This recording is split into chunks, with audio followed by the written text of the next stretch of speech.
Welcome back to the 1v1 tournament here in Las Vegas, where our top 8 competitors will clash until only one is left standing at the end of the day. Many will fall, few will remain. My name is David Phreak Turley, joined by the best 1v1 color caster of the year, Sam Kobe Hartman-Kensler. Yes! Who else has casted 1v1s? Me. Which means I am worse than you. Nice. Grammatically, that would be better, by the way, so Elias, step your game up. Now, 1v1 bracket recap is on the prompter. That trophy is up for grabs, by the way. Uzi won it twice in a row. He beat Maple, then he beat Bjergsen in the respective finals. Now we'll see who he might face who can move forward. Uzi at the top of that bracket, faced off against Evie. Caps and Maple. Maple, the finalist from 2 years ago. Rookie and Bank Faker and Pabu after the upset win over Doublelift. It's going to be a fun one. Man, it is so stacked, actually. Yeah. So, I mean, it makes sense, right? All-stars and all the best players. All the best players got voted in, and the good ones won. But yeah, it's definitely looking good. Faker here, still in the tournament. I was sad last year when he got knocked out kind of early, you know, in one of the ones where they agree to mirror match style. But he's definitely still fighting, and we'll take a look at his opponent as well. Yeah, it's going to be exciting. Just to give you the quick overview of the tournament structure, in the top 8 1v1, it's still best of 1, so 4 single games. Immediately following those 4 games, we will play the semifinals, which will be BO3. So we'll have 4 best of 1s into back-to-back best of 3s. Then we're going to have the China versus Korea show match. Then we will have the 1v1 final. So that is the run of show for the rest of All-Stars 2018. Faker and Pabu in the 1v1. He already took on Doublelift. Faker's next up. Yeah.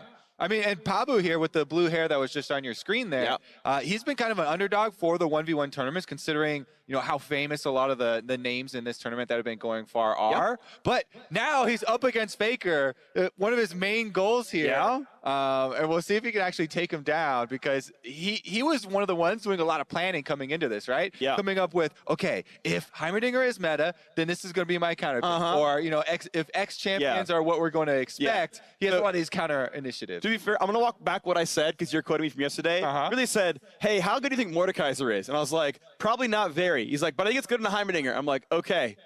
And there's no Heimerdinger, so he's not playing Mordekaiser. I feel like that's what your story grew out of? More or less. But like, he was thinking of counter picks, but he more or less is like, hey man, what's it going? I'm from, oh, so cool, like, I can tell from the accent. He's like, yeah, how good's Mordekaiser? And I'm like, probably not the right choice. Yeah, I think I concur on that one.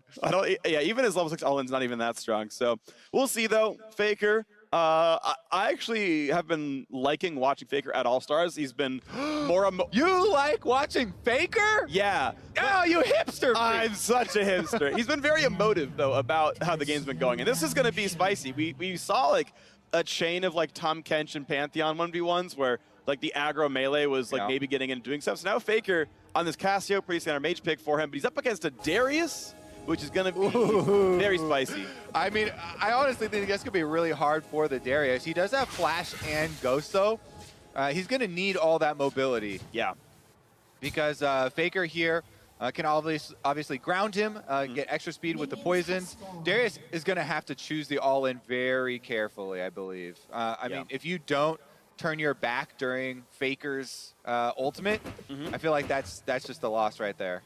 So one thing I want to theory craft on the runes right here for this Darius is I actually don't like that he went coup de grace, which is bonus damage on low health, because he'll execute with the ult, which is already true damage and won't be multiplied. I would rather he take last stand, because he's going to be at 10% at some point in that fight, and having a big Q hit when he's super low is, I think, a bigger deal. Really minor point, but it's one thing I would like to see changed. Honestly, I think last stand is super underrated. Yeah, because it's actually a much bigger percentage increase in your damage. Yes, it's, you know, a harder, you know, or less wanted situation to be in.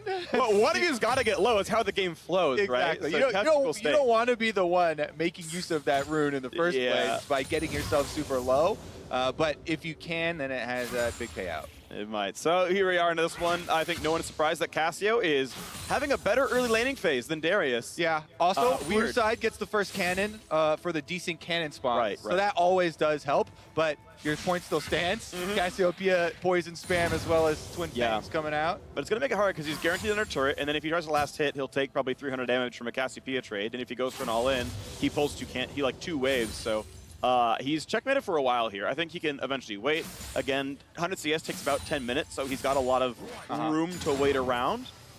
So my theory for most of these matchups, which we've actually had a lot of mage versus, you know, like mage AD melee threat or melee threat, is to just go for your perfect Hex Drinker back, not really worrying too much about minion count, but trying to get as much gold as possible, as quickly as possible to get to the Hex Drinker, immediately go back on that purchase, you know, unless the summoners are super desynced or something, make your all-in attempt, because that has so much value, the shield for all-in. Right now, Exhaust is on, but he's got the cool back in, and he can chase through the flash of Faker. Faker's not gonna get away easily. Oh no, there's a big Q. One more hit. How about poison? Good flash from Faker. This might be a double reset here. Pabu forces him out. Both summoners out. Okay. Now, he has a bit of a health lead, clearing out some of the minions here, but Faker returning. There's no other gap closers for Darius with both summoners down. Yeah. If Faker lands a Q, he can kite this forever. So Pabu's trying to like get away from the Q. If it doesn't land, there's no move speed. If he's in apprehend range, this can be a kill. Not in range. Oh. Time Warp Tonic, keep in mind his... Oh, that's the W. He might have it. He might have it. He might have it. Faker, the Q could kill him, and he's done it. Are you serious? Pabu takes down Faker. Pabu is making a run straight for the top here in the 1v1 tournament. Faker went back close to the brush. Yeah. After the apprehend missed, he thought he was all good, but he get back into that melee range. It's extended there for the snare. That face is exactly the face I think every player in his situation has to feel where you're like, I just solo killed Faker. And everyone saw it. All right, let's take another look so people can remember this one for Pabu. This is the second all-in, because the first one used both summoners. There, he retreats into the bush, but immediately goes offensive with his positioning. Faker thought he was going to run away through the poison long, as well as getting too close to the brush. And he takes his opening.